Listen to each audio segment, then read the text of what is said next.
আমরা দেখতেছি আমাদের মোহাম্মদপুরে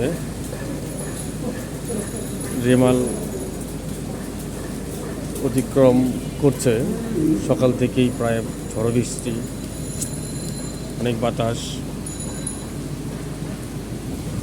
এর মধ্যে অফিস করতে হচ্ছে, প্রচুর বাতাস। গাছগুলো একটা বাঁকা হয়ে গেছে বাতাসের।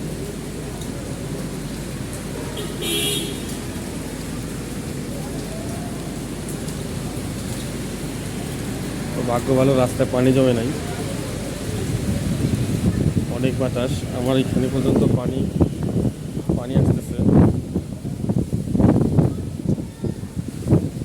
পানিতে ভরে গেছে। অনেক বাতাস, দেখেন সবাই বাতাসের কি অবস্থা।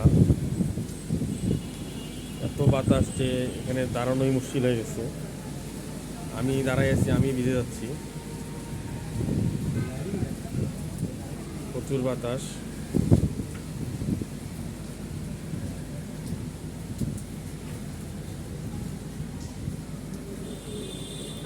এই ঝড় বৃষ্টিতে আসলে খেটে খাওয়া মানুষের অনেক কষ্ট হয়ে যাচ্ছে।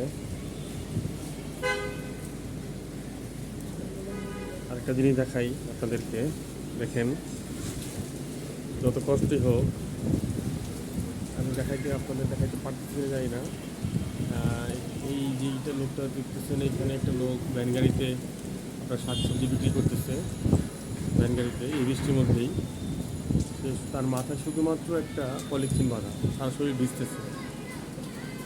মনে করেন যে তার জীবিকা নির্বাহ করার জন্য কত কষ্ট করতে হইতেছে এই ঝড় রেমালের মধ্যেই।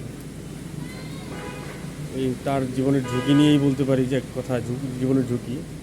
একটা গাছপালা ভেঙে তার মানে আল্লাহ না করুক কোনো একটা ক্ষতি বা কিছু হতে পারে। মানে ঝড় বৃষ্টি দেখা যায় যে অনেক ক্ষেত্রে আপনাদের কারেন্টের লাইন তার ছুটে গিয়ে অনেকে মারা গেছে, আমরা এর আগেও দেখেছি। তো দেখেন রিক্সা চালকরা কত কষ্ট করে রিক্সা চালাচ্ছে। তো আমরা যারা একটু ভালো আছি তাহলে আমি বলি আলহামদুলিল্লাহ, আল্লাহ আমাদেরকে অনেক ভালো রাখছে। সবাই ভালো থাকবেন, আর সবার জন্য সবাই দোয়া করবেন, রেমালের হাত থেকে যেন সবাইকে রক্ষা করে। সবাই সুস্থ থাকেন। আসসালামু আলাইকুম।